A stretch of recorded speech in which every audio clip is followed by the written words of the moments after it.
Well, this is going to be awkward because I shout "Praise be to Allah" every time I hit the ball. So if we don't soundproof that, people are going to be having some strange experiences at the pickleball court. Yeah, you think so? Are you a pickleball player? It seems like something you'd be into. Yeah, it's a fun sport. I love ping pong and I love tennis, and this feels like the happy medium between the two, which is an enjoyable one for sure. Yeah, I'm on board with that trend. Normally, I'm not a trends guy, but that one signed me up every single time. Thanks, Landon. Here's Hooper.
Prepare to be wowed as Lawrence University welcomes acclaimed performer Audra McDonald to campus on Friday, April 10th. That's just 3 days away for an unforgettable evening. Audra has won 6 Tony Awards, 2 Grammys, and an Emmy. Hear her gift for dramatic storytelling on the value of mentorship and personal development along one's journey, with time for audience Q&A. Join Audra McDonald at Lawrence University Chapel on Friday, April 10th. Visit lawrence.com/tickets.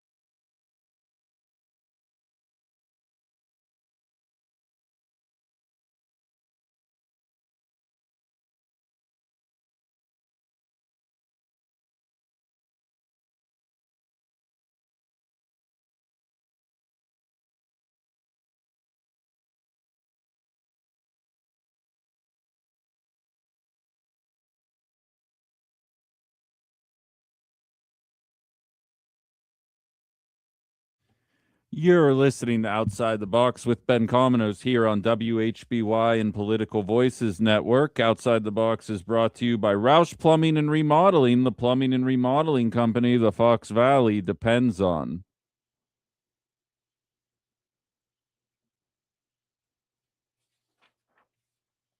I would like to point out, and David helped catch me on that. I promise I didn't do anything intentionally there. If you were listening in the 8:30 segment, I had Jeff Day with Annex Wealth Management on. I missed my disclaimer on that. That is a paid segment and should not be misconstrued as investing advice of any kind. But if you are interested in learning more, you should check out Annex Wealth for some of their expertise on the matter as we approach tax season and beyond. So Jeff's a regular on the show. We bumped his normal 10:30 segment up to 8:30. And of course, the second you throw a media person out of their routine, everything goes to crap. So I do apologize for any confusion on the matter, but I'll make sure going forward that I have that primed and ready for that segment there.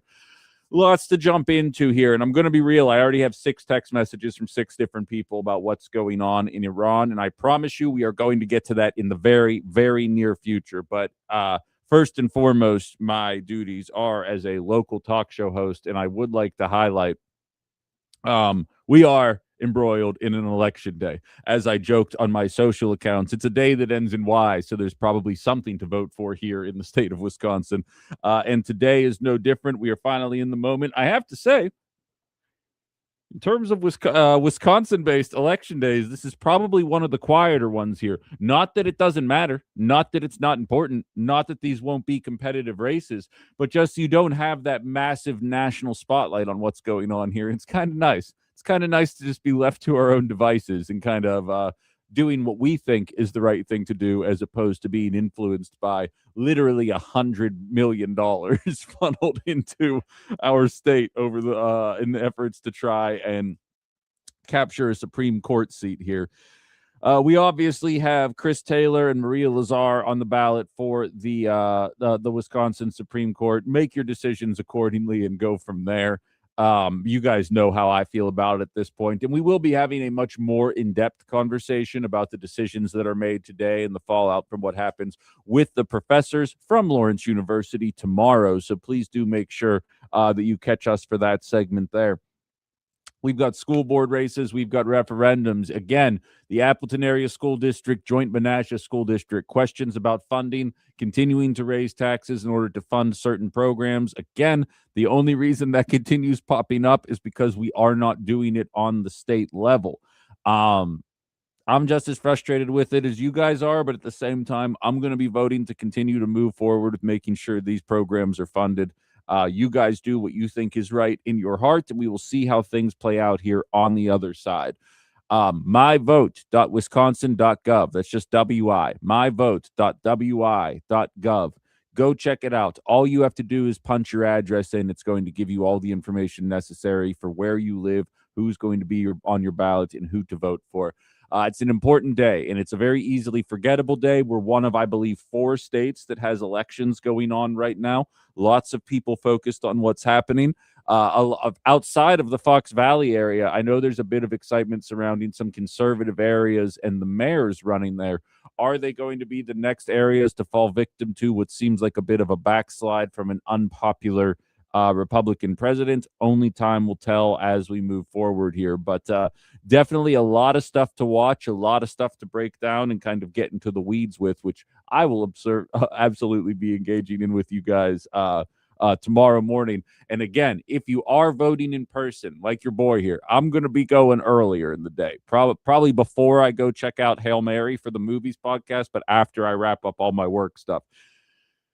As long as you get to the polling place before the polls close, you are allowed to vote. It doesn't seem like that's going to be a major issue today in terms of long lines and getting there late and having to wait. But I do want to say, in the off chance that you find yourself with an unexpected emergency or something come up, whether it be with work or personal life, that you can't get there till much later in the day, as long as you get there before the polls close and are in line, you are allowed to vote. Okay, so I think that's an important distinction to make here, because a lot of people are up in arms about the right way to vote. Longtime listeners of the show might remember. You can go back and listen to it. I'll remember the date because it's one of my favorite moments in doing radio with you guys. August 14th, 2024. I pretended to get arrested to start my show because I was voting with a Pennsylvania license. And I had some people telling me that that was not legal. Turns out it is legal. And then we had a lot of fun with it. There's a lot of confusion about what rules are allowed and which ones aren't, which is why it's important that we pass the SAVE Act and Save America Act to make it even more convoluted and even more hard to vote, is something that a fool might say. But just so we're all on the same page here, myvote.wisconsin.gov. Go check it out now. And get the information you need. There's nothing worse than getting to the polling place and seeing names you don't recognize. And there's not going to be any letters for a lot of these positions to distinguish if it's R or D, and it's going to be incumbent on you to know what the hell you're talking about when you get over there to vote. myvote.wisconsin.gov. First caller of the day here. Anybody else wants to chime in? 920-281-1150. Hello, you're on Outside the Box. Hey, Ben. Well, I just came from voting, There was Very about nice. 4 other people in the room, and I walked right in and walked right out. I didn't have to wait at all. So probably going to be a small turnout, unless maybe later after people get done at 4 or 5 o'clock. But this morning was pretty quiet. There we go. So procrastinators, get ahead of the game. I appreciate the live update, Cindy. Thank you very much for calling. Yep. Yeah, take it easy. Yeah, that goes double. And to be frank, in my neck of the woods, in the Menasha area, I've never run into an issue in terms of the duration to vote. I think the longest I had to wait was in 2024 November, and I don't know that it was 15 minutes. So not to get to take it, like, to not stress urgency here. I'm just expressing my own experiences having gone to vote. And what I've experienced. So get out there, get to your polling place. If you can't find your polling place, myvote.wisconsin.gov, wi.gov. Go check it out. It is such a straightforward resource. It's going to put me out of a job in terms of providing election information, because there is no better resource out there than what that is. So go check it out, please, and get your butt to the polls. I don't care who you're voting for; just take part in the process, because that's the name of the game. Joe says in the email line, just so you know, my family brought my 88-year-old mother in a wheelchair to the voting booth already. There we go. There we go. That shows the kind of commitment. You should introduce her to mail-in voting for next year. It is rigged, but it's convenient for people of her age bracket, you know? So something to take into consideration as we move forward here. By the way, shout out to Betsy. If you guys weren't listening to me and Landon jerking around, she said, Ben, with your wingspan, you would dominate the pickleball court. I'll tell you, I was a mean ping pong player, and before I joined the volleyball team, I was a tennis player. And in true Ben fashion, I was set up to go join the team my freshman year of high school. I played in 7th and 8th grade in a summer league, and I was pretty good at tennis. And then not a month into my 9th grade year, I started dating the girls volleyball team, the captain of the girls volleyball team, who also managed the boys team. She was like, "You should play volleyball instead of tennis." I was like, "Yeah, all right." And then I proceeded to play tennis for the next, or volleyball for the next 6 years of my life, because that's how I make decisions. So at least that's how I made decisions in my youth. And something tells me there's a lot of people listening right now that can probably relate to that sentiment a little bit. But yeah, absolutely love pickleball. It's a very fun sport, good way to get moving, get some exercise, but it's not like really exercise, but it's more than a lot of us get for sure. All right. With that, myvote.wisconsin.gov. It's time to get into the national scene of the day. I already have a bunch of text messages about what's going on in the world of Iran, and that's where we are going to start here. I have, and you guys might not be familiar with this, there's a 10-point plan. Well, there was a 15-point plan proposed by Donald Trump administration that was shot down by Iran. Iran has now proposed a 10-point plan in the name of trying to push for peace. I actually have all 10 bullet points of what they proposed and how we can avoid what is being promised. I have the quotes that you guys are sending me here. We're going to jump into all of these, and to bring a little bit of levity to an absolutely terrifying situation, we're going to listen to one stand-up comics attitudes towards what's going on in Iran as well. All of that and more is coming up on the other side of the break. Very short break here. We'll be back in just about 3 minutes, and we're going to jump into this war in Iran. For those of you guys that are living under a rock, this show streams live on YouTube and Facebook now for one source, and we also have a TikTok live going as well here. Plus, of course, you can download the WHBY app. If you can't stick around for what we're going to be saying here, it should be an interesting conversation for all parties involved. That is coming up on the other side of the break. Outside the Box, Ben Cominos, WHBY.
Catch CBS Tax Tips weekdays at 6:20 a.m., 12:20, and 4:20 p.m. on WHBY. Brought to you locally by Hailing and Associates in Neenah, an accounting firm dedicated to close personal attention, advanced training, and state-of-the-art tech. That's hailingandassociates.com.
myvote.wisconsin.gov. myvote.wisconsin.gov. Get out there and vote. All right. With that, it's time for the talk that nobody wants to have, but we are unfortunately required to have. If you weren't listening to the top of the hour CBS Newsmax report, as Mickey sends down the text line, Trump warns a whole civilization will die tonight as Iran asks civilians to shield power plants. It's and then she sends a source from CBS News, the print copy of what's going on there. I have to say, there's a lot of people right now floating the taco Trump scenario, right? Trump always chickens out in regards to this. And I myself have mentioned that this does ring eerily similar to the conversation surrounding tariffs. And it feels like every Friday there's some kind of sweeping general threat about what's going to happen. And then every Monday there's a reason why it's never going to happen, whether it be something simple and benign like developing a healthcare plan that is perpetually always 2 weeks away, or if it is a declaration of war or some over-the-top tariffs that are going to be applied for a country or good that otherwise we might not necessarily be able to generate in our country, which brings about some questions there. I do not like the use of Taco Trump in regards to violent activities. And I do believe there's an element of the Blue MAGA consortium that is absolutely trying to almost Marty McFly Donald Trump into doing something over the top in Iran. What? You don't want to do a genocide? Why not? You chicken? Like, let's not play that game. Let's not push this person into doing something that we are all going to regret. As Betsy highlighted as the show was starting, threatening to wipe out a whole civilization, which is what Mickey was also referencing. I'm guessing one of the number one terms being searched on Google today is genocide. God help us. There's a lot of people that did not ask for this, that are being put into this position right now where they either are going to defend the obliteration of a people for no reason other than we basically want to take their stuff and give Israel what they want. And then, of course, the rest of us who are actually anti-war, who are saying this is disgusting, this is abhorrent, and somebody needs to step up and change what is going on. Before we get into this from a more heavy perspective, I figured I could provide at least a little bit of levity in a conversation that ties into a conversation that I had yesterday. If you weren't listening to the end of the program, I received a call from what I can only assume was a first-time caller. I didn't recognize the voice, and I didn't get a name from the person when they tried to take part in the show there. But he tried to corner me, talking about, oh, so what are you telling me? You think Iran should be able to have a nuke? What would we do if Iran had a nuke? Why did they fly planes into the trade towers? And I was like, well, okay, that's a lot of random questions, a lot of which aren't necessarily steeped in reality because Iran had nothing to do with 9/11. But it is here nor there. But for the purposes of this conversation, it's neither here nor there. I have been pretty vocal about my attitudes towards the idea of Iran getting a nuke. I view it no differently than North Korea or Russia getting a nuke. The reason that you get a nuke is because once you have one, the U.S. can no longer bomb you into oblivion anytime they want to take your stuff. And that is portrayed as they are going to intend to use it on us, but I would struggle to identify. Someone provide me with the logic why a country would develop one weapon, proceed to use it, and then immediately get obliterated off the face of the earth. Somebody explain to me what the logic is, other than maybe you think some of these other countries just aren't as intelligent as we are. They don't bring it. They don't bring the educated element to this conversation. And because there's such third world countries with no concept of the devastation these weapons can bring, that's why we must prevent them from having one. Here is a stand-up comic, and I apologize, I do not have the name of this guy. It was sent to me by a friend. I find him to be absolutely hilarious because his logic on the matter mirrors my own, but is presented in a much more comical way.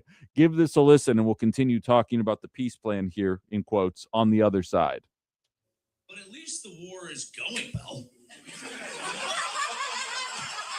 At least the war that we all asked for, that we all support, is going so well. It's making us rich, it's making us popular, and we're doing a good job of it. I think it's great. And I think Trump is very smart.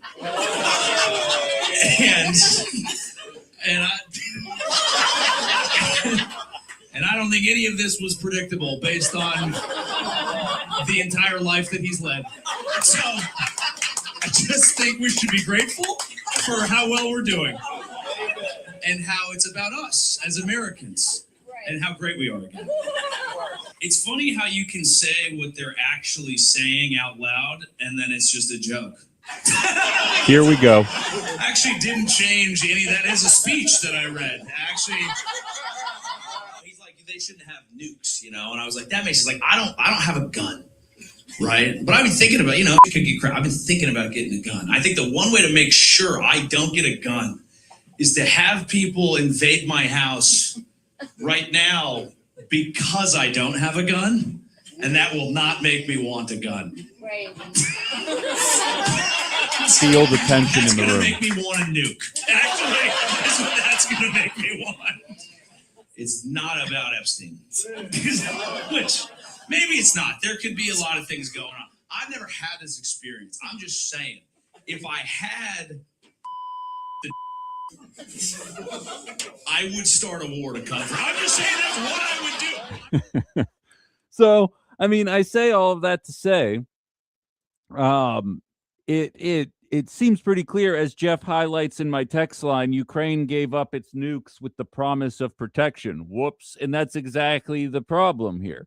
It's the same reason much like the comic, I am not a gun owner. I am pro Second Amendment, and the further into this career I move, the more I begin to question whether or not I should maybe take up the action of purchasing a firearm in order to make sure that I can protect myself as a pro to a lefty.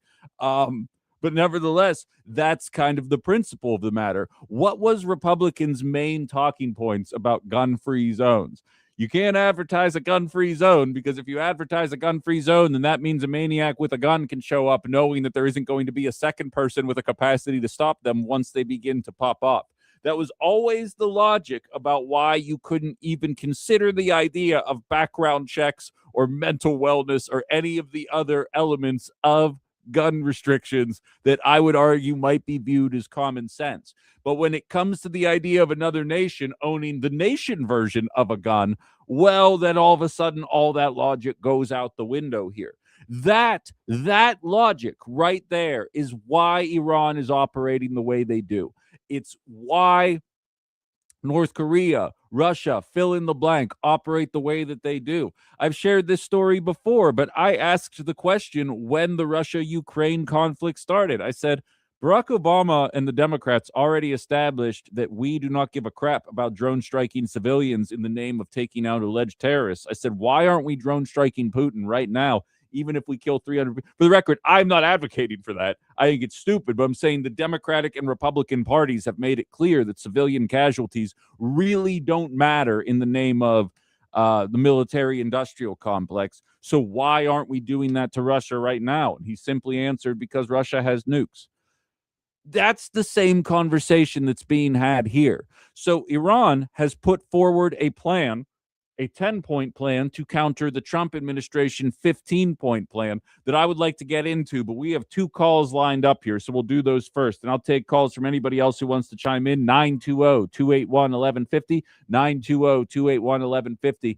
Take part in the program here as well, guys. You're always welcome. Whoever just called is going on hold. The person who's been waiting a couple minutes, hello, you're on Outside the Box. Hello. Hello? Hey, how are you? You're on Outside Hello? the Box. Yes, hi. All right, this is the Bishop calling. Hey, Bishop, how are you, man? Good. Let me tell you something, brother, man. I'm privileged to call in to a former sundown town. I couldn't believe it. Appleton. Oh, wow. 1930s to 1970s. Yeah. And number 2, to talk to you and that you're there in Appleton representing equality.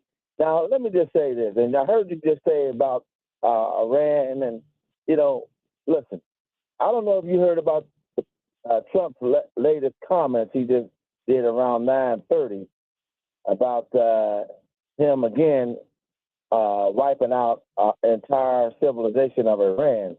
But, I got a bad feeling a lot of our folks, if he tries to do that, and I've been saying it down here, a lot of our folks are going to come back and bite it back, and that's going to be tragic.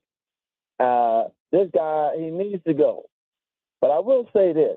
You were talking about far as why we're not bombing or droning Putin. Well, this administration that we got in place now, Putin has a lot of dirt on. So they ain't going to do nothing to him.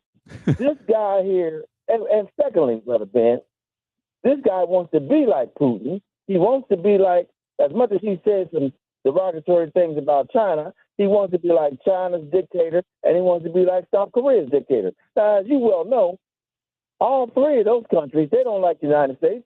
You know it. I know it. And a whole lot of other folks know it. They got nuclear weapons pointed at us all day, every day, 365 days of the year. But yet and still, we want to deal with Iran. Yeah, they're terrible. But they have to deal with it over there, Brother Ben. I couldn't agree with what you're saying more there, Bishop. I think you bring up a lot of valid points, and it's something that I would argue, as I kind of highlight on this show regularly, a lot of these countries, they develop their nukes because we have such a military presence all over the planet that I think makes a lot of people uncomfortable. Go ahead, and then we got to move on. What's on your mind? Did you know what the idiot over in North Korea said? We're not giving up our nukes. What did I get? With Ukraine. Ukraine had the ability to have it, but when they was forced to give it up or not to develop it, look who invaded them. But I'll say this one thing right here. We're the only country to drop nuclear weapon bombs. All right? Take that under that. Hey, Brother Ben, it was good talking to you, and maybe I'll get a chance to call into you again. And, hey, everybody in Wisconsin, you got to vote blue because I'm sorry, a lot of these Republicans I still hold on to the ideology of Trump, which is leading us down a dark path. Thank you, Brother Ben. Yeah, thank you, Bishop. Always good hearing from you, my man. Keep in touch. It's good to hear your voice. That's the Bishop from Denora. He actually followed me from Pittsburgh. He used to call regularly back in 2022, and then we ended up losing touch. But I'm glad he he found the phone and took part in the program again. They're definitely a valid perspective that I think brings a lot of flavor to this show. That's for sure. Hello, you're on Outside the Box. Brother Ben, how are you doing? I'm happy to follow the Bishop. I just want to latch on to what Bishop started, because the common sense of this war, there's none. There's none. And the reason we attacked supposedly is because they have enriched uranium. They're worried about getting a bomb. All right. Now, if they have 1 bomb, 5 bombs, 10 bombs, don't we have the ability to shoot these down up in the air? I mean, isn't that something that we talk about all the time, is that we can intercept the bomb on the way over and we can shoot it down in the air? Now, if we're worried about NATO, he doesn't seem to be too worried about his NATO brothers right now, so that doesn't make sense. And if Iran needed a nuclear weapon, don't you think China and Russia would supply one secretly? The common sense is gone in this. There's no explanation for why we're doing what we're doing except for oil, for greed, for Israel. Those probably are the 2 or 3 biggest ones. And I guess I just have a hard time when they start talking about, like, you're going to open up this 10-point plan. I'm sure one of them is going to be build it back up because we broke it. But there's no common sense at all in this situation. And it's just kind of maddening and sickening to listen to somebody who's our president talk about blowing up a civilization. Doesn't make any sense. So thanks for letting me. Of course, Brian. I appreciate the call, and I'll let you go there, but I'll respond to what you were saying, because it's sometimes that I've been doing this job long enough at this point that you sometimes forget that as a member of the media, as a public-facing figure, sometimes people might kind of adopt your phrases, sometimes even your ideology, depending on the person. And the number of people that are Trump voters that I have heard parrot the phrase, finish the job, since Donald Trump made up a story about one of the deceased soldiers' parents saying finish the job. It highlights to me how much so many people are willing to go with the flow and not necessarily really stand for anything that they claim to stand for. This has been a vociferously anti-war, anti-violence show since the anti-fascist show, since its inception. And I hearing that phrase parroted so much when you know it's made up, when you know 3 months ago they weren't even thinking about Iran, let alone finishing the job in Iran, that there's an element of a lack of a lack of deeper thinking that really exemplifies itself in some people in a way that's kind of heartbreaking, in my opinion. And I realize there's people in the Fox Valley that I'm sure when I'm nowhere near them walk around saying, oh, there's something trans. Maybe a handful of people have started saying waka waka. I realize that comes with the territory here, but at the same time, to completely change your mentality on something because you heard somebody in the public sphere say something absolutely blows my mind. And you're listening to a guy who has always thought the idea of endorsements are ridiculous. Like, oh, did you hear Elizabeth Warren endorsed Graham Plattner? That's probably going to tip him over the edge. Who in their right mind was waiting to see who Elizabeth Warren thought was the better candidate before they decided to make their own considerations? Like, that's a type of logic to me that will never resonate. It will never resonate with the person that I am. But that's just me, of course. I welcome other thoughts on the matter. 920-281-1150, 920-281-1150. Michelle, who's one of the OG listeners, very thrilled to hear Bishop's voice. There's a time back when Ron Johnson was running against Mandela Barnes. Bishop would call every day just to talk, all the way from Pittsburgh, to talk crap on Ron Johnson, which I miss the flavor that he brings to the conversation, though, for sure. It's definitely good to hear him. All right, without further ado, 10-point plan. Again, Trump had proposed a 15-point plan. And Anna, I see what you texted me. I am going to read that here in a moment. I just want to keep this conversation rolling here on the tracks at least a little bit. 10-point plan includes a guarantee that Iran will not be attacked again. I know, very ballsy already to be starting at this conversation, but Iran wants affirmation. They want confirmation that they will not be attacked again were they to agree to this ceasefire, which brings me to point 2. They're not even referring to it as a ceasefire. It's a permanent end to the war, a permanent end to the violence. Step 3, end Israeli strikes in Lebanon. For those of you that didn't hear me talking about this last week, Israel has annexed a larger percentage of the land in Lebanon than Russia has annexed in Ukraine since 2022. Israel has been doing this with next to no media coverage of what is actually happening. When I told you guys about that last week, about a half a dozen of you messaged the show and said, this is the first time I'm hearing that right now. One guy even tried to call and catch me in a catch-22, thinking that I said it was a larger land mass in general by square mileage. But no, it's a larger percentage of the area that they're engaging in. Step 4, lifting of all U.S. sanctions in Iran. Because, we'll get more into the conversation about this as the conversation unfolds. But there was a reporter talking about a conversation with Donald Trump on Fox News, where he highlights that the Trump administration was trying to funnel guns to the people of Iran, trying to fuel civil unrest. So we use the sanctions to create the civil unrest, and then we send them the weapons in order to be able to get violent. And then we stand there and point at them and say, why can't these nations ever get their crap together? This is why you'll always be third world. Meanwhile, we're propagating it. They want no more sanctions. End all regional fighting against Iranian allies. In return, Iran opens the Strait of Hormuz.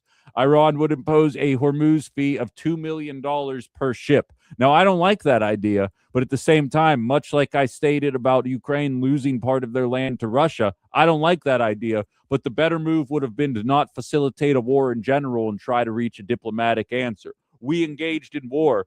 Iran was not controlling the Strait of Hormuz, the Strait of Hormuz, but given our 5D chess president's big brain, they now do.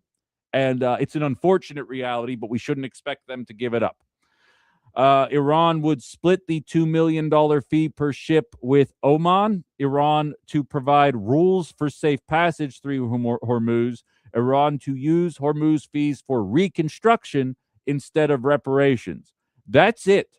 That's the entirety of the list of what Iran is looking for in order to stop this. I'm not saying you have to accept all 10 points as is, other than the non-violence ones. But I'm saying that sounds like a pretty good framework that isn't being brought about by a particularly violent regime looking to continue violence or continue to cause turmoil. It seems like a country that was by and large minding its own business outside of some scuffles with Israel, and now here we are. Ridiculous situation to be in here. I have more thoughts about it, but we have 2 more calls lining up. Someone just called. They're on hold. Someone's been waiting for a little bit here. Hello, you're on Outside the Box. Hello. Hello. Hey, Gary, Hello. what's up? Yes. Yeah. Well, I heard a little bit about what you're saying, and I remember, last week Donald Trump was casting all the darkness and stuff, and then he must have gone to church on Sunday and he saw the light. So we'll see if he sees the light tonight. But I remember just a short time ago where he was casting darkness on John McCain and saying that being shot down just because he was a loser pilot. The fellas that were recovered over the weekend or whatever, the last one, it is remarkable, and it's a good thing for the military. But to previously condemn POWs and people that were shot down in war action, I don't think that's a fitting thing for any president to say when he hasn't put his boots on and he hasn't done anything to cut back on spending and whatnot. But that issue with McCain or any other service member, whether he said suckers and losers or whatever, is beyond the point. It's the point that he's inconsistent, and now he wants to heap all kinds of praise and take credit for a rescue of those pilots, which was a good thing. But he just likes to vicariously live as a military leader, and he's far from it. And I'll leave it at that. Yeah, I agree with you very much, Gary, and I appreciate the call. To me, that was my attitude when we saw those Mortal Kombat videos and Walter White Breaking Bad videos going out about war. It struck me as someone who thinks war is cool but doesn't actually understand anything about it. Like, if you asked me, describe in one sentence what you saw in those videos, that would probably be the way that I described it to you. We got another person waiting. By the way, Cynthia says a 7,000-year-old village was just destroyed by Israel and Lebanon. They have to be stopped. I was unfamiliar with that one, but given their actions in the region, I'm not surprised by that whatsoever. Hello, you're on Outside the Box. Happy Monday, Ben. It is Ben. Tuesday. Happy Tuesday, Ben. Sorry, my kids are back to school today. Okay, sure. It feels like Monday. I feel that. Yeah, my bad. Oh, good. How are you? What's up? Nothing I say now moving forward can be taken seriously. It's all good. What do you have for me? Well, I'm just, the suckers and losers thing was out of context, and it wasn't applying to the way that the left media covered it. But anyways, talking consistently, Trump hasn't been very consistent. I think we can all agree on that, or at least, promises kept and promises made and promises kept, not so much. Sure.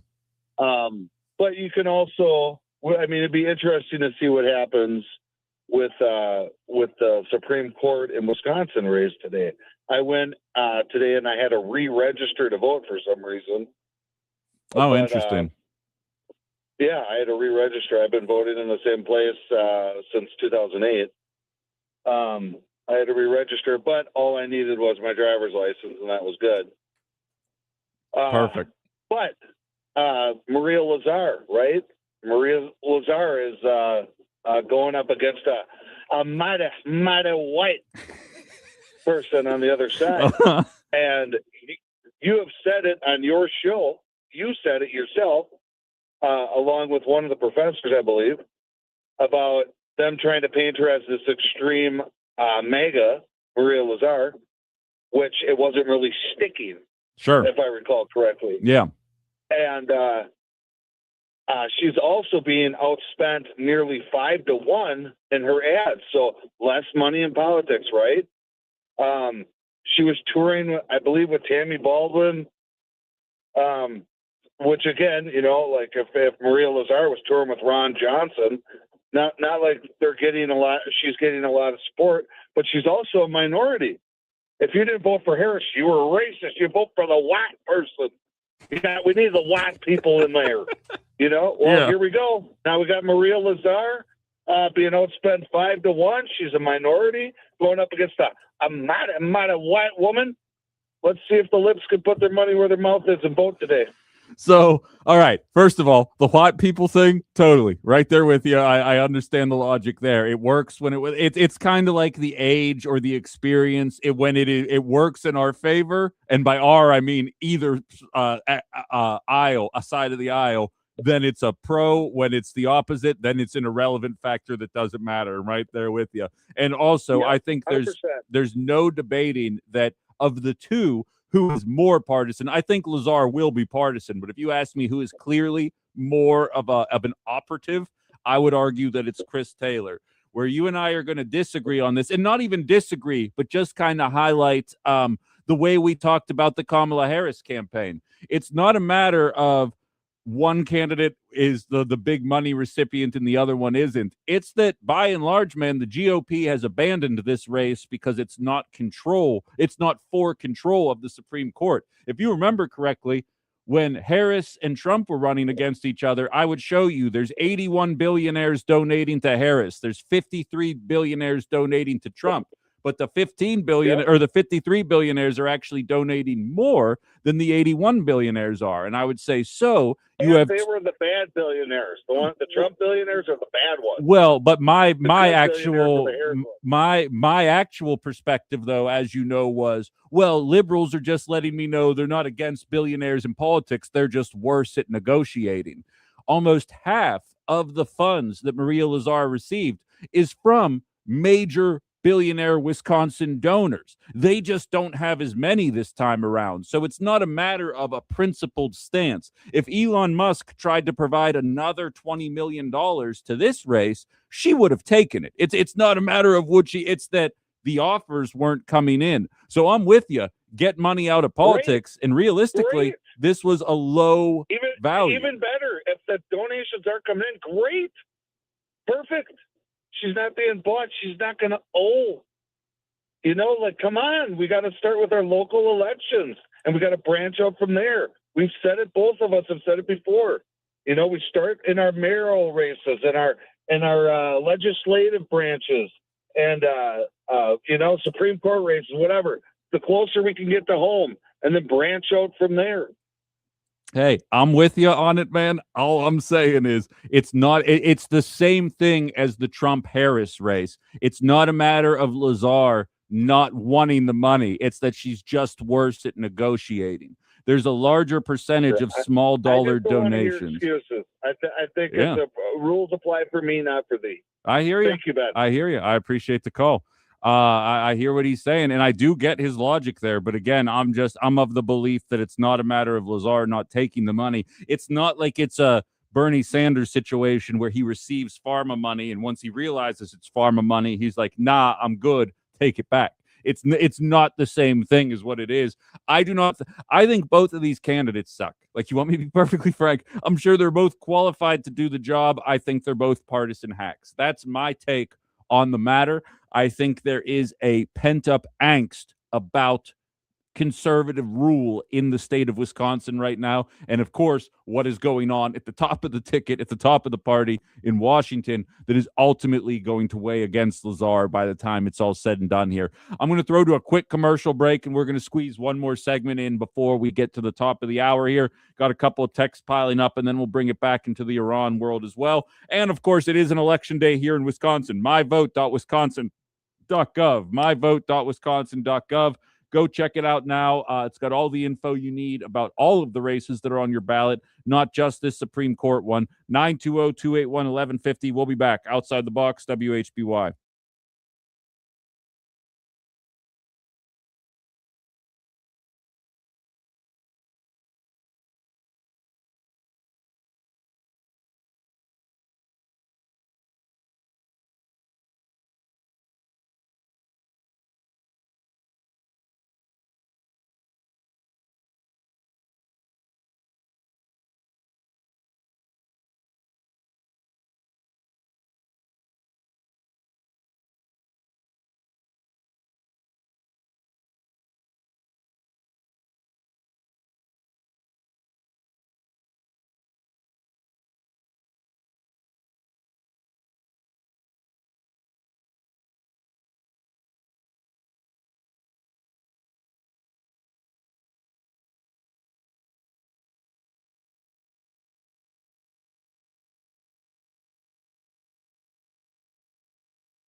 All right, and we're back. We're going to have to move a little bit quickly here, but we can absolutely keep this conversation rolling on the other side. If you're just joining us, I ran through a 10-point plan of what Iran is looking for safety in order to agree to a ceasefire plan here before 8 p.m. tonight. I believe that's Eastern time. I do want to hit Anna had sent me a text, but I've been getting pulled in a bunch of different directions here. This is from Trump's Truth Social account. It's 7:06 a.m. today. A whole civilization trigger warning. A whole civilization will die tonight, never to be brought back again. I don't want that to happen, but it probably will. However, now that we have complete and total regime change where different, smarter, and less radicalized minds prevail, maybe something revolutionarily wonderful can happen. Who knows? We will find out tonight one of the most important moments in the long and complex history of the world. 47 years of extortion, corruption, and death will finally end. Again, the best case scenario, which is still not a good one, is that he turns on a microphone at some point and says, "We are declaring victory. There is no need to pursue this any further. All of our objectives have been acquired, and we no longer need to do anything in Iran." It won't be ideal. We will be in a worse position than we were than when all this bullcrap started, but it will still be better than this inevitable outcome. We're talking about genocide. We're talking about the mass extinction of an entire people coming from the anti-war president, which is such a laughable assertion at this point that only the biggest morons still believe it. We will continue this conversation on the other side of the break. 920-281-1150 for anybody taking part. We're also streaming live on YouTube, Facebook, and TikTok. Check me out at Ben Cominos. We're going to keep this conversation rolling. myvote.wisconsin.gov. Go check it out. It is election day. We'll be back outside the box.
And we're back outside the box. Ben Cominos, WHBY, and Political Voices Network. Outside the Box is brought to you by Roush Plumbing and Remodeling, the plumbing and remodeling company the Fox Valley depends on.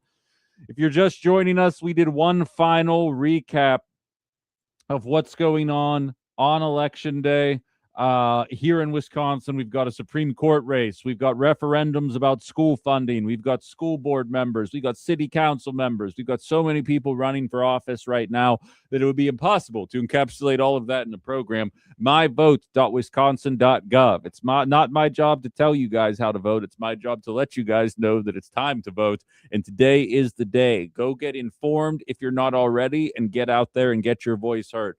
It always is a nice conclusion for me to jump to, though, which I will absolutely take advantage of. I know, at least from the local listeners to this program, that all of you guys are much more politically engaged than I would say the average American is. Otherwise, what the hell are you doing here? You'd probably be listening to some kind of post-game analysis of the NCAA championship yesterday, which, by the way, UConn lost. And I've been talking a lot of crap because I had them winning it the entire time, and I was the only one in the office that had that as a guess. And everybody let me down, but that's fine. That's fine. I'm used to disappointment in this industry at this point, so I'm not surprised by that whatsoever. After we moved on from Election Day, we jumped into the conversation, mostly speculation with a couple of updates here about what's going on with the war in Iran. And actually, somebody on my TikTok Live did inform me that we are very close to nearing the high for the cost of a barrel of oil in 2022. And to be perfectly frank, based on what the experts are saying, based on the way that the people are talking about the trajectory we were on, with people saying even if the war ended tonight, there is no immediate turnaround because corporate greed knows no bounds. So even though things are trending in the right direction, we would see those price increases exist for quite a while longer, regardless of the actual outcomes in this war, which really highlights a lot of shortcomings in our economic process, if we're being perfectly honest with one another. But by and large, we are experiencing these highs right now, and it's not brought about from a once-in-a-century pandemic.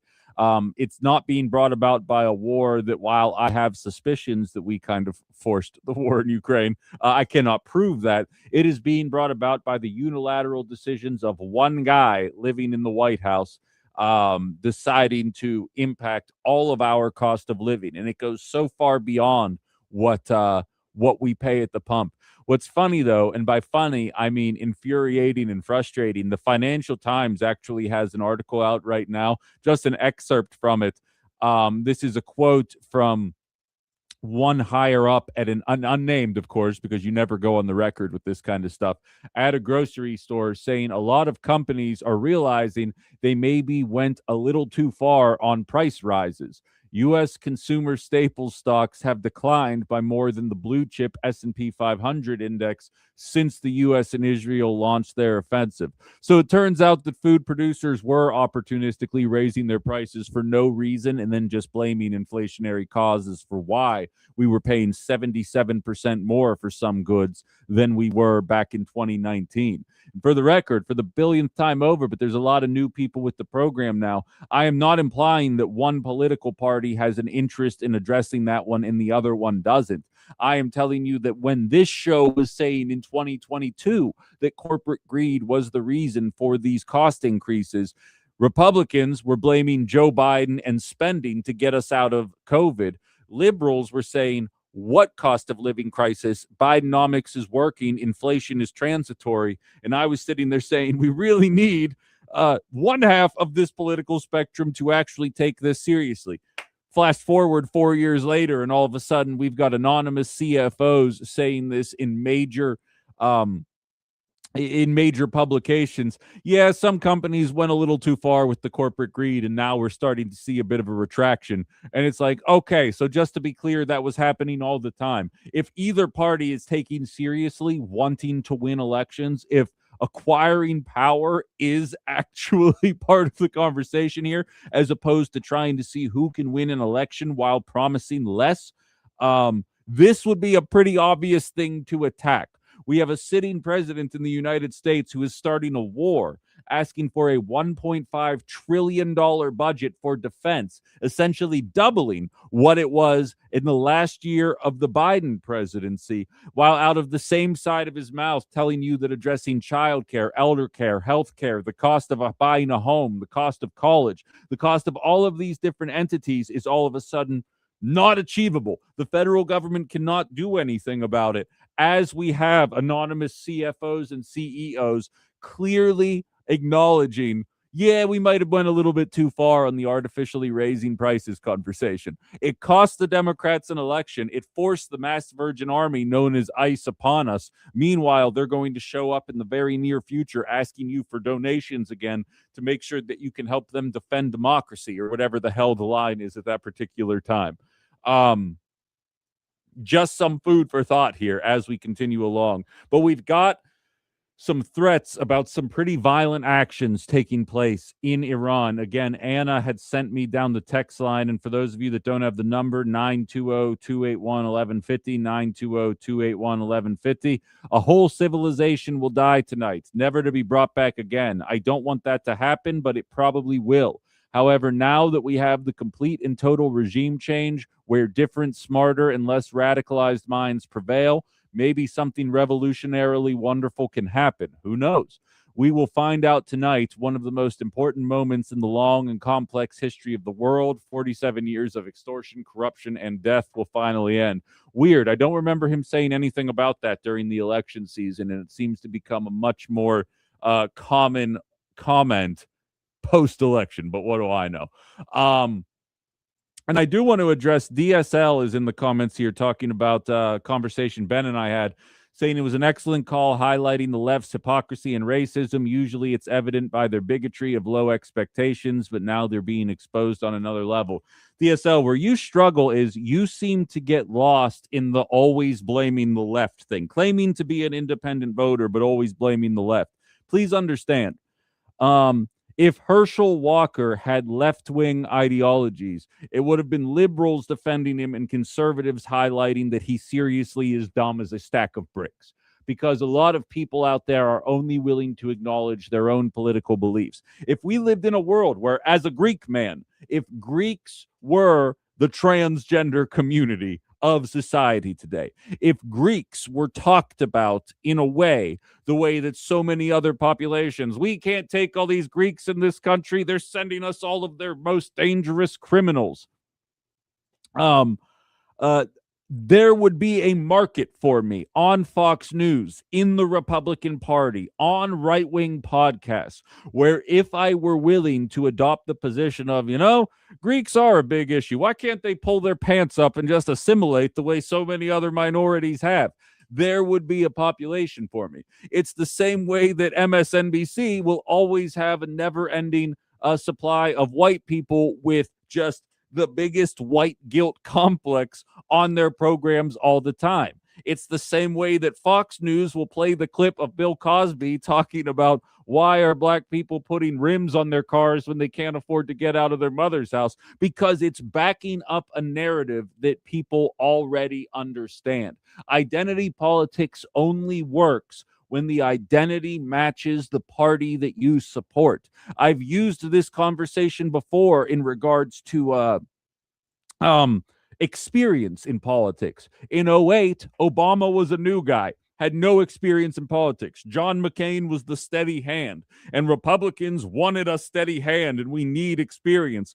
And liberals are the ones telling you we need a fresh set of eyes. The old way is no longer going to work. Flash forward to 2016, and Donald Trump was the fresh set of eyes that was going to provide a new perspective in politics, and Hillary Clinton was the steady hand that guided the ship. And liberals who were so keen on having a fresh set of eyes all of a sudden craved steady brinksmanship. And conversely, the other side, the Republicans, were looking for that fresh set of eyes. That's how this works. So when Maria Lazar is running as a conservative who's anti-abortion, who wants extreme voter ID measures, who wants all of these things to happen, of course the Conservative Party likes them, because I don't believe racism is as prevalent as a lot of people want us to believe. It's just a matter of, are you assimilating the attitudes that people want exemplified. And if you match a liberal bracket, here's where you go. If you match a conservative one, here's where you go. And then this show highlights both of those parties are kind of full of crap. And what's funny is you actually end up receiving the most hate when you do these kind of things. It's absolutely remarkable. But that's just me. So I get where you're coming from. But at the same time, it's not like this is somehow unique to the left. Like, get out of here with that. Come on now. All right. With that, and while we're at it, actually, allow me to just play this clip here because it feels like it fits in nicely. I took AP Government in high school, so I can kind of relate to this. This was actually shared by everybody's favorite Nazi saluting billionaire on Twitter, Elon Musk. This is a clip of a woman shocked by what is being taught in AP Government about political alignment. And there is one particular one that will stick out to you guys that I think you guys will notice. They talk about Hillary Clinton in a way that I think a lot of my listeners will appreciate hearing. If you've ever been confused about what this show is all about and what I am trying to impress upon you about the duopoly, listen to this woman disagreeing with the alignment of politicians. And I'm here to tell you this is exactly my mindset when we do this show every single day. Doing a wellness check on the teenagers in high school right now because what is this? Someone sent their AP Government textbook to Carol Markowitz, their cousin, to show them the political ideology grid that they are currently teaching in American high schools. Guys, I have so many questions. Apparently the only person in American politics who is economic right and more libertarian is Ron Paul, who is like barely libertarian. Hillary Clinton and George W. Bush are the same dot because they have the same exact political ideology. Wow. What? And they both are more authoritarian than Fidel Castro. Apparently, Obama is a right-wing authoritarian in 2008. And he becomes more right-wing economically and more authoritarian by 2012, closely mirroring the political ideology of Maggie Thatcher. And of course, Ted Cruz, who is far more authoritarian, by the way, than Fidel Castro. And pretty much on the exact same line. It looks like he's more authoritarian than Joseph Stalin over there. Donald Trump is on par, of course, with Hitler. Bernie Sanders is barely economic left. Nelson Mandela is a libertarian. What? I don't even know what to do with this. The textbook in question, your college level American government course, So I feel like that highlights a lot of the shortcomings in politics today. I am not surprised at all that the comparison that Hillary Clinton and George W. Bush are on the exact same dot in the spectrum because it's a duopoly. I would argue that the liberals of today do reflect the Bush-era Republicans of the early 2000s. I've said it 1,000 times over. On the world stage, Bernie Sanders is not that far left. A lot of the reforms that he is pushing for are reforms that every other industrialized nation has already enacted, whether it be some kind of government-run healthcare or whether it be some kind of affordable college program or whatever other elements, higher taxes on a wealthier population of people. This is not far left. This is a traditional leftist approach, which is what makes me so mad when you hear people highlighting, oh, if only the Democrats would be able to get closer to the center. They're already to the right of center outside of the something trans conversation. You really don't have a second option anymore in terms of political parties. It's either the far right or the center right, and those are the two things you're choosing between. I've got C7557 on the YouTube chat saying, I like this perspective because it allows me to see through my own biases. I oftentimes joke with you guys, if Outside the Box had become a thing in 2018, this would have been a Blue MAGA show. It absolutely would have. It would have been a conversation about Russiagate. It would have been a conversation about how Donald Trump is wrecking this country. The way people talk about Trump in the second term it's not even as extreme as the first term, even though what he's doing is doubling down on things. We've got Sal on the TikTok chat saying she's 100% right, and I'm 100% on board with that statement. I couldn't agree with it more. I think it's wild that there are Americans that hear that and be like, wait a minute. How are you telling me? Not to mention, like, don't get me wrong. I don't think Trump is literally Hitler, but you know who does think that? J.D. Vance. So, like, you tell me. what that woman said that was wrong. I took AP Government back in 2004, 2005, maybe. I'd be interested because I have a long memory, but I don't remember exactly how the political ideologies worked then. But I'd be interested what I was taught as a student. And something tells me in the pre-social media era, there wasn't nearly as much buzz about this kind of conversation than there is now. Her about Nina says, okay, you guys are having a conversation amongst yourselves. Right on. I got to figure out how to sift through that better. Anna, where's that producer at? We've got a lot more that I want to jump into here. But I'll tell you what, we'll put a pin in the conversation for now, throw a short commercial break in here. And when we come back, we will continue the conversation. And we'll even tie this into education a little bit and what I think is fundamentally impacting a lot of the ways that we vote in America today in one of the more unseen circumstances that exists. If you don't know what I mean, stick around. This is an interesting one here. We'll be back in just a little bit. You're listening to Outside the Box with Ben Cominos here on WHBY Radio.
Get started at annexwealth.com.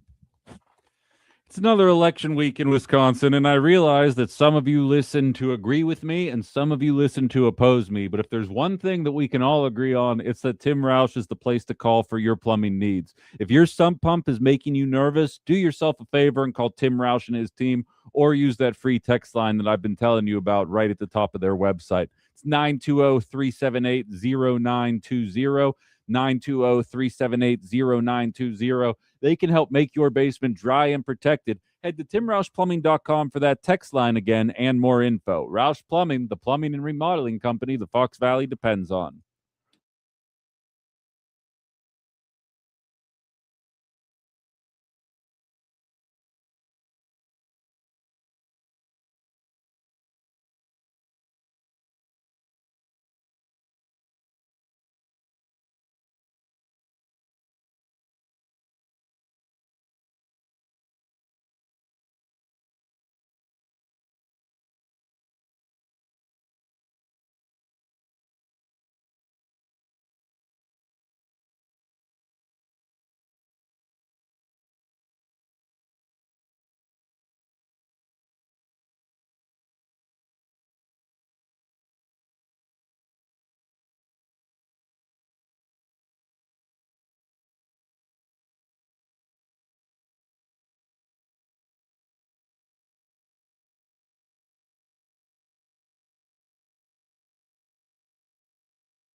Praise be to Allah, we have returned. I haven't said that at all this show. I'm already forgetting my new catchphrase.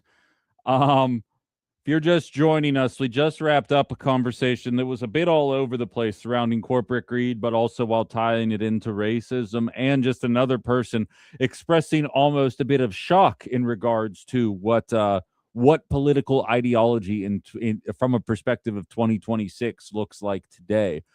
Somebody surprised that George Bush Jr. and Hillary Clinton occupying the same place in the political ideology spectrum, showing that Obama is viewed as a right winger because economically and realistically socially he was, and a number of other factors too. Definitely an interesting conversation to say the least, and it ties into the education element of all of it. Now, I do want to be careful here because I think it's worth me stressing this again. Yes, I am a college grad, but in no way I would argue that college set me back. Had I just actually started working right after school, I probably would have been in a better economic position than I had been doing the college route. Moreover, I'm a big believer because I did not go to school for media, journalism, broadcasting, anything like that. I kind of white guyed my way into this position here. I decided after a sales career in my 20s that this was the route to take. I took a minimum wage job as a producer, trying to learn the industry from the ground up, and it took me about 4 years to get to the point where I was at this show. So, in one hand, you could pay tens of thousands of dollars to get educated on how broadcasting and journalism works, or you could get paid. It's a pittance, but you could get paid instead of going into debt and just learn the industry. Again, I have a degree, but not a degree in anything I do professionally. So the idea that I dropped tens of thousands of dollars for it kind of seems pointless, other than the fact that this country requires you to get that sheet of paper to tell people that you dropped tens of thousands of dollars for a position that is never going to pay you enough to ever get out of the debt that you put yourself in to move forward. So that's my precursor to this segment here, that I understand the shortcomings, and I do not think that college is a catch-all. Now, were I and Christopher saying agreed with college, it set me back too, LOL. I'm telling you, the professors who will be on tomorrow aren't going to want to hear me say that, but I'm telling you right now, I think that is a more prevalent sentiment than a lot of people are willing to acknowledge in this country here. That being said, there are a ton of professions that do require you to educate yourself. I would expect engineers to go to several more years of schooling. I would expect doctors to do that. Lawyers. There's a handful of positions that absolutely would merit more education. And I'm not a fool to be like, oh, no, just let the heart surgeon learn on the job, and then eventually, you'll just be his or her first patient. I'm sure that will go just fine. But this is what's sticking out, and this is not uniquely American. This is whether you're talking South Korea, Germany, the UK, the United States. There's quite a few examples here provided from a survey from the Center on American Life. It's Gallup poll information that I find absolutely fascinating. When you look at it on a gender basis, women versus men, all four countries, not only are women trending in the upward direction, otherwise saying that they are receiving more college degrees, more advanced degrees, educating themselves further, you are seeing men not only staying stagnant, but in every country trending downwards, trending in the negative direction in terms of education. So you see, and in South Korea, it's obscene how much women are educating themselves comparatively to men. But whatever country it is, that is the general trend that they are on. Then you compare those statistics to whether or not you identify as liberal or conservative. And I think this is why, for so many people, it always seems like people are coming at life from two entirely different trajectories. That it's almost like you feel like what you're hearing other people say is coming from another planet. And it's because we are experiencing life from two entirely different perspectives. The reason why I am someone who paid off their student debt and still advocates for people to have their student debt paid off is because I know how much of a hurdle so many people have put in front of them right as soon as they kick off their life. And while I have escaped that never-ending debt treadmill, I'm not unsympathetic to the fact that a lot of people who work very hard out there have no vision of seeing themselves get out of this cycle. I've seen statistics highlighting that in the 70s, you had to work for just over 400 hours of minimum wage work to pay off a college degree. If you are a millennial, you have to work for over 4,500 hours at minimum wage to pay off the average college degree. And now for Gen Z, that number is over 6,500 hours of working at the minimum wage. The college has stayed the same. Freud is still studied in psychology, which was, part of my focus. That has not changed from the 70s until today. What has changed is the amount of never-ending debt that you will put yourself in order to get out of, in order to educate yourself on it. Then you enter the real world and realize not only are you unlikely to get a job in your position, in your field of study, but even if you were to get that position, in all likelihood, you are not going to make nearly enough money in order to start that off. Meanwhile, you have men who more traditionally are not going to school and find themselves identifying as more conservative, and who are looking at the people looking for student loan forgiveness as people looking for a handout because they haven't experienced it on their end. So we are starting life. And again, I'm not saying that it's right or wrong. Again, a lot of me thinks I probably should have just gotten a job in media at 18 and worked my way up from there. And instead of having 60-ish grand that I had to pay off, I just would have worked for peanuts and learned how to be good at the job. Here's the catch-22. I don't get the job that I got without a college degree. It's a minimum wage job that requires a college degree. That's the catch-22 that I think so many people are struggling to understand in society today. Then you look at the way people are voting. Graham Plattner in Maine is gaining so much traction, is getting so much success. If you haven't seen the most recent polling data, it is a proverbial bloodbath in Maine right now, to the point where Janet Mills is pulling a Chris Taylor and ducking out of a debate a week before it was scheduled to happen because she doesn't stand a chance. Listen to the way this guy talks, and if you don't understand why he's popular, I can probably tell you exactly what generation you were born into. There's an element of this whole American political apparatus that I've sadly had to deal with firsthand for the past 8 months. There's an element of these people who claim to be political geniuses, who they view all of us out here as this malleable mass, a bunch of people who are just here to be manipulated, messaged to, and tricked. What they do not understand is all of us see exactly what is going on. We are not idiots. We're not stupid. We see it and we feel it every single day. And here in the state of Maine, the material needs of working people is the same, regardless of who you voted for. When the hospital closes, it doesn't matter. if it's an R or a D or an I or nothing next to your name. The hospital closed.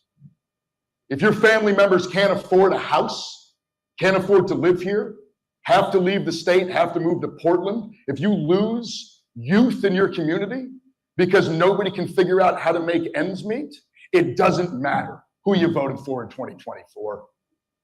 It hits all of us the same. And the only way that we're going to build power back for working people is to recognize that down here in the real world, our material needs are exactly the same. And the people who are exploiting us are exactly the same. You guys tell me, granted, they're much closer to their election for senator than we are here in Wisconsin for our gubernatorial race that will take place in November. I should say they're closer to their primary election, not the general election, obviously.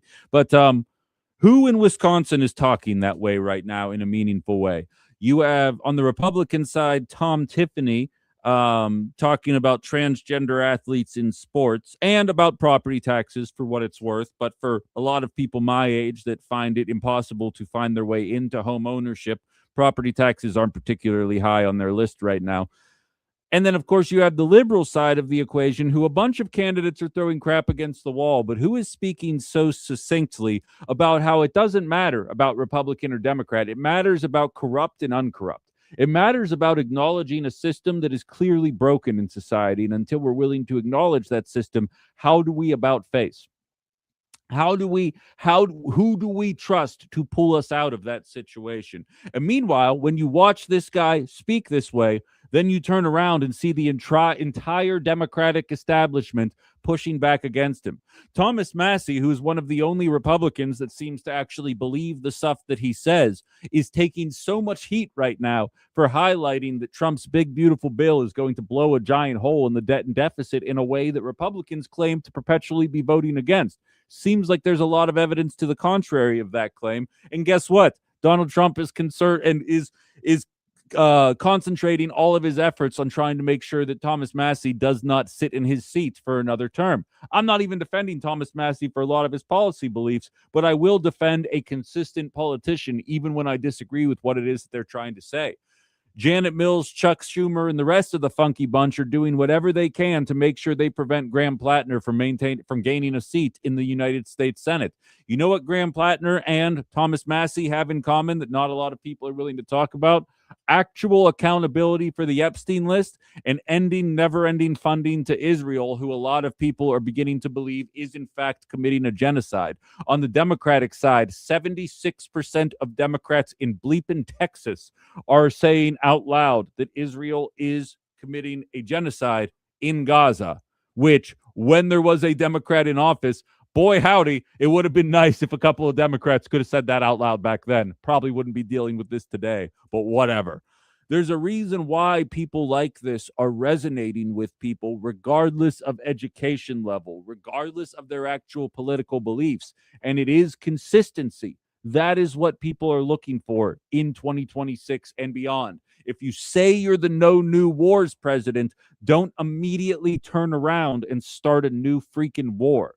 We got a text in here saying that's exactly what's great about unions on the job training. 100% big pro union guy. And for the record, I was involved with the unionization effort in Pittsburgh for the producers. We ended up joining SAG-AFTRA for that exact reason. Got a little bit of a bump in pay, not much.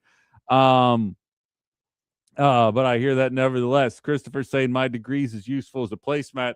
Jerry says I should do like Robert Reich and call it the big ugly bill. I normally call it the billionaire kiss ass bill, Jerry, is normally my go-to. But I'm going to be real with you. I don't know is what's going to get me censored on TikTok Live and what isn't. I'm still trying to learn. It's funny. I can get away with more on FCC airwaves than I can with our new digital overlords here on TikTok Live, which is remarkable, as well as the streaming service through YouTube and Facebook as well. And Old Lib on the text line says apprenticeship pays. Skilled labor will not be replaced by AI. 100%. I couldn't agree with you more. And Jaro Mani went on to say, I am happy my child decided to further their education at a tech school. I don't have a college degree. I've been lucky in my career to work my way up from low pay entry level and then have contacts from previous career that offered me my current position. Took me 20 years to get a decent salary because of the silly degree status, even though it was more valuable than many of the degrees in the same position, which is a situation that I would argue a lot of people end up finding themselves in the workforce. But then conversely, you have the college educated people, because I was one of those in 2010. I graduated into a recession. I was competing with people in their mid 40s who had 15 years experience in a particular position, saying, I just went 60 grand in debt and nobody's hiring me. And the only people offering me a job right now are offering me $11 an hour. And then watching as boomers were telling you, well, maybe eat less avocado toast and drink less Starbucks. Meanwhile, I hate avocado toast and I don't drink coffee. Like there's an element, and I'm not saying you're one of those, Jarmani, but like that's kind of the divide that I think a lot of people sometimes struggle reconciling with, that so many people face. But I'm right there with you. I feel what you're saying there for sure. And she went on to say Francesca Hong and Kelda Royce have my eyes for the governor's race. Yeah, I hear that. The Royce care for healthcare is definitely an interesting take. We'll have her on the program to discuss that. Francesca Hong obviously winning a couple of different races here as well. Wait, where did I had a text here? Oh, if I had $1 for every president's sheep have, if I have $1 for every excuse the president's sheep have for his behavior, I'd be as rich as he made himself during this presidency. The fact that the last caller didn't want to hear any excuses made me laugh out loud. If I wanted to hear excuses, I'd tell a pro-Trump person literally anything derogatory about him. Sit back and wait. I feel you. I feel you there wholeheartedly. I know exactly what you're saying. I'll tell you what, I didn't expect this conversation to go the way that it did, but I appreciate that it went that way. If you're hearing this show for your first time, welcome to the program. We tend to go off the rails from time to time. I do want to bring the show back to Iran for one final segment before we call it a program. We do have to squeeze one more break in here. It's going to be the last time I talk to you guys before we go out there and vote. It is election day here in Wisconsin, and before Donald Trump's deadline of 8 p.m. today to see if he's going to commit a whole bunch of war crimes or not while the train seals. Clap along with him for everything that he's doing. We'll break that down on the other side of the break before we call it a show here today. You're listening to Outside the Box with Ben Cominos here on WHBY.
This might be the most time I've ever had left over for this final segment. I normally lose track of time, look up at the clock. I'm like, oh, son of a gun.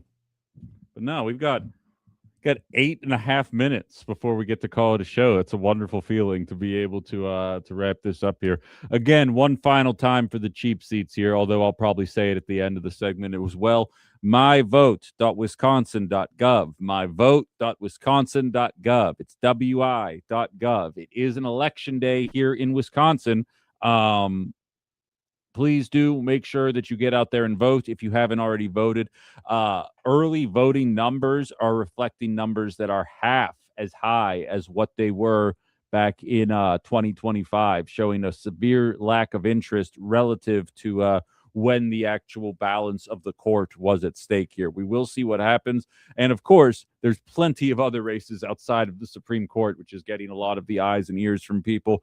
Friendly reminder, especially in the Appleton and Menasha areas, we do have a couple of referendums that focus on school funding as well here.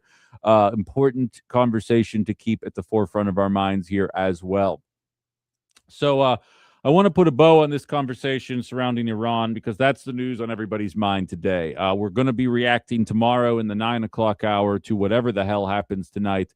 And I am hopeful that much like in the world of tariffs, Donald Trump ends up bailing. I don't know if it's going to end up working that way or not. I don't want to prognosticate on this one here. I just know that I will have my eyes glued to things here as we get closer. The former sales rep in me knows, though, we should expect some kind of brinksmanship, some kind of 11th hour BS. So he has the deadline at 8. Just be paying attention while you're voting and raising your families and going to work and doing all these other things. Remember when the election was about affordability? Yeah, me neither.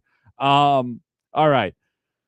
Final thoughts of the day here. And I actually kind of find this remarkable because this is the kind of thing that people like me have always said out loud, and we've actually been kind of set up as conspiracy theorists, as people that don't understand how the world works, as people that don't really know what they are talking about.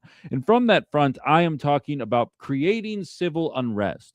The things that America does as soft warfare, not actively bombing, but creating the kind of circumstances that ultimately result in some kind of armed conflict.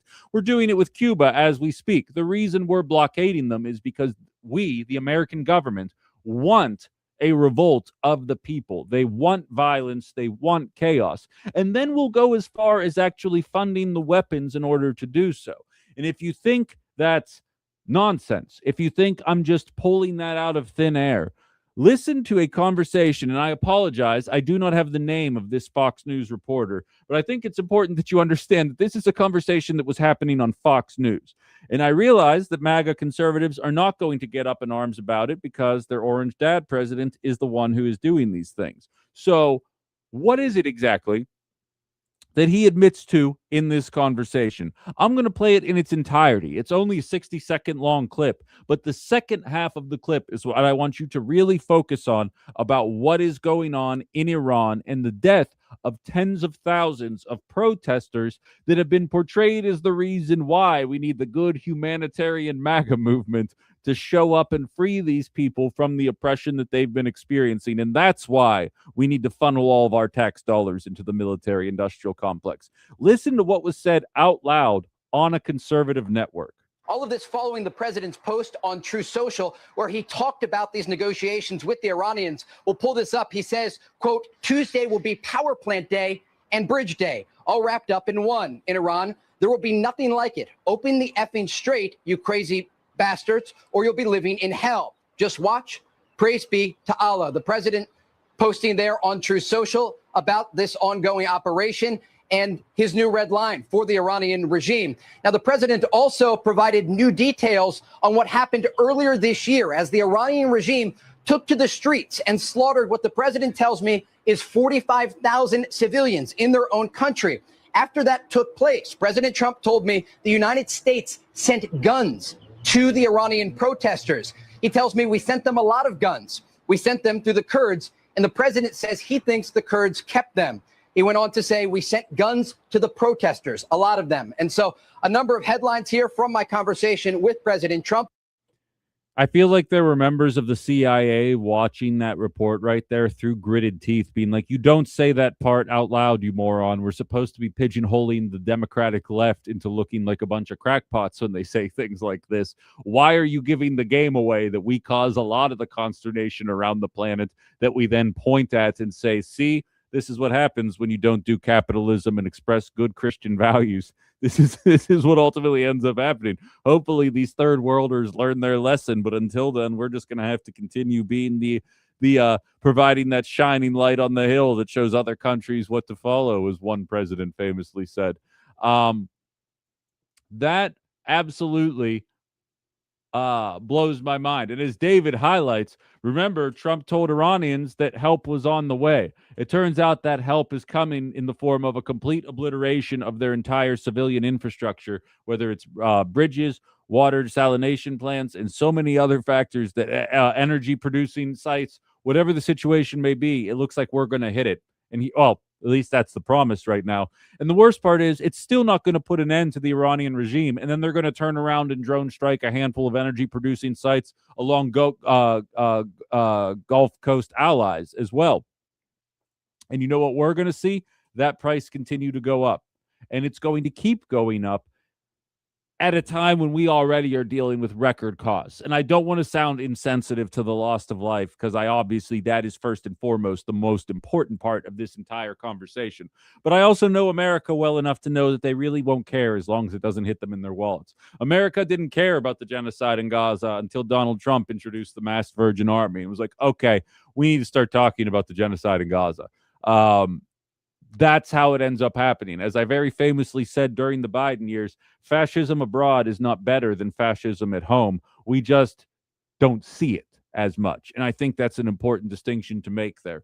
This is yet another feather in the cap of maybe we should just leave other countries alone, and a lot of the violence that's out there will dissipate. Or at the very least, a lot of the anger and animosity aimed at America will dissipate.